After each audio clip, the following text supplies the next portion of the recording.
Well, if there's one thing I can say for certain, it's that The Worst Person in the World is far from the worst movie of the year.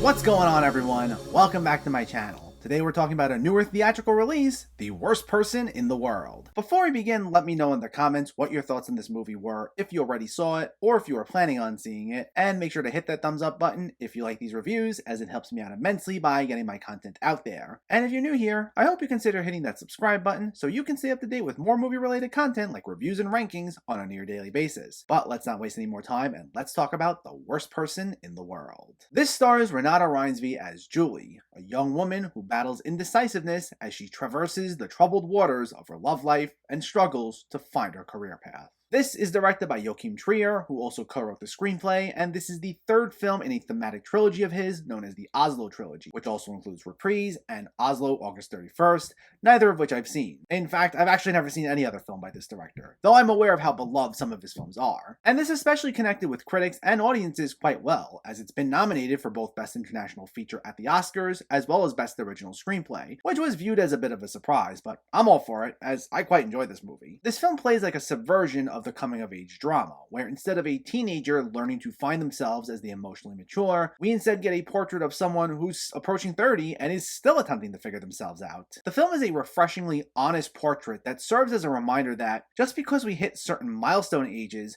doesn't mean we're going to magically have it all together. And there especially becomes an urgency as we get older and start nearing those times in our lives where we're expected to get our act together, that we look to find something quickly, whether it be a romance or an important career choice. And this beautifully tackles all that in a tone that mixes both whimsical and darker elements. Now, I will admit my expectations for this film were slightly different from the final product. I was expecting something that was almost completely light and breezy, just without the usual feel of a typical Hollywood romantic comedy. And there are certainly plenty of times where that is the case. Broken into 12 chapters with a prologue and an epilogue bookending them, accompanied by narration as if a story from a book is being told, some of the chapters do have this delightful tone to them. There's a dry sense of humor that often pervades through the entire film, and there are several warm moments of Julie temporarily finding some happiness, such as when she confidently enters a new relationship. But I was expecting the entire film to be along those lines, so my expectations were subverted a bit, as this does take a bit more of a somber tone as it goes on, as it begins digging its heels into the parts of Julie's life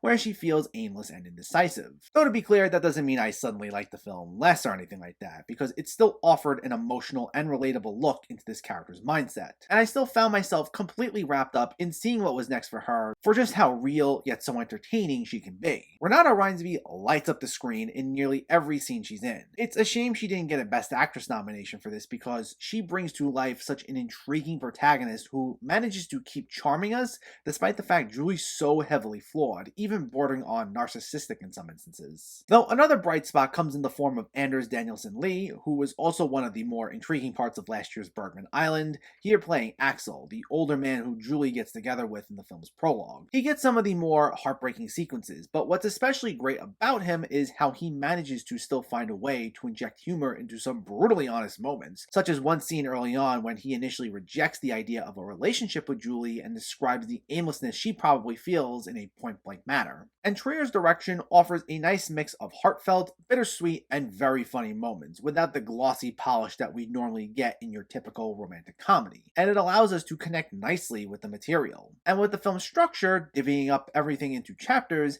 it makes the 2-hour runtime fly by. What's especially nice is how most chapters work really well as their own mini narratives while still propelling the overarching story forward. Now, some chapters work a little better than others. I do feel there was a meandering feel to a few of them here and there, which is meant to mirror the aimlessness Julie herself feels. I just wouldn't say the execution always quite landed for me, but that would be the exception and not the rule, as this is, for the most part, a consistently engaging experience.